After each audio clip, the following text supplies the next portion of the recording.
I'm Tom Scottis, reporting for St. Gabriel's Newsroom in Minneapolis. I'm at the Imposed Death Conference at the Ramada Hotel. Speakers are going to be gathering here from throughout North America. Which talk at this conference meant the most to you and why? This conference was a very important one. It encompassed a lot of end-of-life issues. Probably one of the most important things was about the stealth euthanasia going on in nursing homes or hospices or even hospitals, and what to look for as far as the terms and situations. But it also informed a lot of us about things such as living wills when we go into the hospital. Do we sign a living will, or is that according to our Christian ethics? And the same way with the Pulse that's coming out now with the Obamacare. And the advanced directives can be very confusing, so that really shed an important light for us. Alex, are we winning or losing the euthanasia battle? Well, the euthanasia battle is about whether or not it's acceptable in law for someone to actually kill you. And it's a very interesting situation because I think that technically we're winning the battle because it's illegal. It continues to be illegal in Canada, and by the looks of it, we're not sure, because now the question is going to the Supreme Court of Canada. And it's hard to know what the Supreme Court will do, and I don't know if anybody can actually predict that. Nonetheless, we continue to uphold the law as it is, that it's illegal for you or someone to kill me in law, and that should be maintained. How will you use what you've learned at this conference? Well, I'm a Christian screenwriter, and I was fascinated by all the different stories on various aspects of euthanasia that people talked about, and I really would love to write some of these stories and get them out on the screen. So that's how I plan to use the information I've received here. Which talk at this conference meant the most to you and why? Thank you for this opportunity. Predominantly the topic that meant the most to me was presented by Miss Jennifer Hamann, the nurse who truly shared her life experience. I am honored to do hospital chaplaincy locally, and when she relayed her experience of actually being aware in her coma state of those interacting around her, I myself have regular opportunity to meet with patients in ICU, to chat with them, to pray with them, and they may be in a coma state or a sedated state. And I was personally very unaware of how much they were able to take in. And when she relayed her story, it moved my heart tremendously, and will continue to both pray with the patients, but also advocate for them if the opportunity should arise, with family, especially who are unaware of, or maybe perhaps even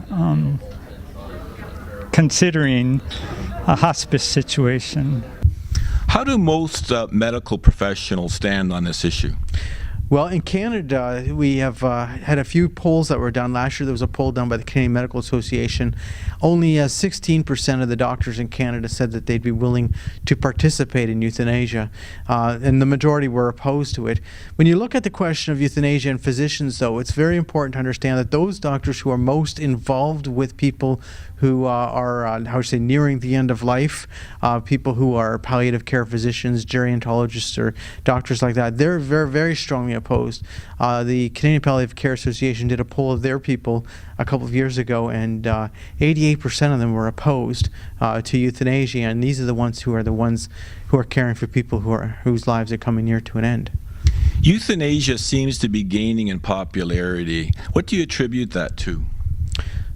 Well, I'm actually not sure if euthanasia is gaining in popularity. What is happening is that there seems to be more of a push by certain parts of the media to gain acceptance for euthanasia within our culture. When I look at polling, I don't really see that much of a shift. What I do see, though, is that there's a big push by certain people to legalize euthanasia, and I have a lot of concern about that. People don't understand really what euthanasia is. When you look at the polling and you ask people what euthanasia is, they often don't understand it. They confuse it with these medical treatment questions. Euthanasia is when someone has the right in law to legally, intentionally cause your death. That's what it is. And when you think of it that way, you understand that this is a form of homicide. Most Canadians become very concerned with it. How will you use what you've learned at this conference in the future? I believe I'm in the motion picture business also, and I do documentaries and feature films from Hollywood, and we live in Indiana. So I learned a lot of stories here, and I would like to take some of those and maybe make a film or documentary to make people more aware of what we learned here. Do you think rising healthcare costs are helping to drive the euthanasia movement? Rising healthcare costs are certainly a factor, but not for the euthanasia movement itself, but for the average person, because people are being convinced by certainly certain pressures within the media and within our culture that healthcare is becoming too expensive. The fact of it is that we should actually be resisting euthanasia when we consider the cost of healthcare, because if you mix euthanasia with cost containment in healthcare and you put the two together, it becomes a very stinky mess. The fact of it is I don't think any Canadians would actually want people to be pressured into euthanasia based on healthcare costs. Do you think churches are doing enough to stem the pro-death tide? The role of churches in the euthanasia question is very interesting. I do believe that there are many people of faith who are involved in this and are doing their best to sort of slow down the push for euthanasia and assisted suicide. But at the same time, to be opposed to a law that would say someone else can kill me does not require you to be a person of faith. That is a very logical thing to say. I don't think the law should ever allow somebody else to be directly involved with killing me, because that's what happens with euthanasia. Euthanasia is about somebody else having the right to cause my death, and I don't think that's ever safe, and I don't think you need to be religious to accept that. Now, can the church do more? Well, we can all do more, or maybe the church needs to do more, but the fact of it is that this is something that all Canadians should be opposed to. And what role do you think the media has played in all of this? In this year, we have seen the media become very, not all the media, but much of the major media become very promoting of euthanasia.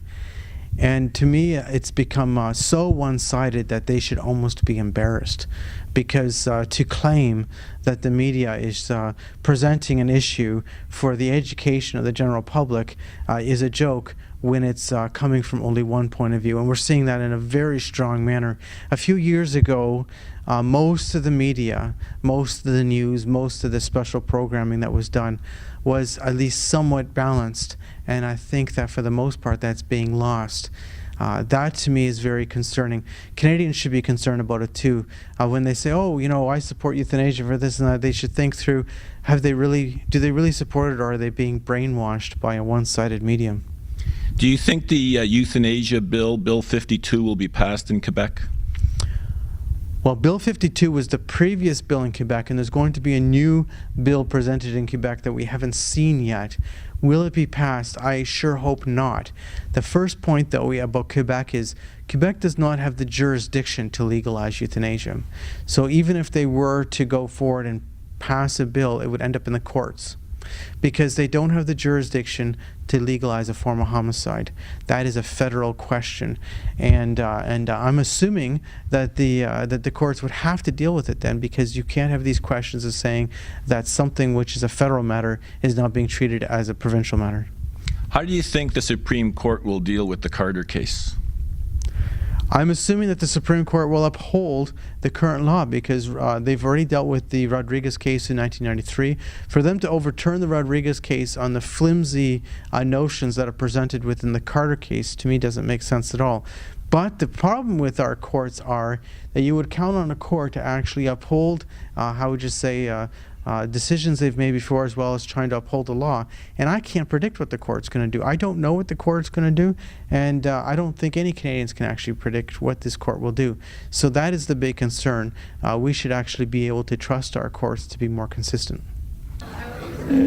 A little about myself personally. I am a Franciscan Brother of Peace based here in St. Paul, Minnesota. We were founded on the right to life movement. Our goal, our mission is to defend John Paul II's gospel of life. That is our overriding mission. And I, like I say, am very honored to do this in my hospital chaplaincy. Speaking communally, we are involved in various right to life ministries. Another predominant one being sidewalk counseling in front of predominantly local abortion centers, Planned Parenthood facilities. And I'm sure, while I am not too much affiliated with that, my other brothers in community will use this experience here, the education provided at this conference, to carry it to the streets, in praying for and trying to advise against young women going into these facilities and to offer them an alternative. That's super, Brother John. And on behalf of St. Gabriel's, I thank you and I ask God to bless you and your ministry. Thank you very much. God bless you and your ministry too.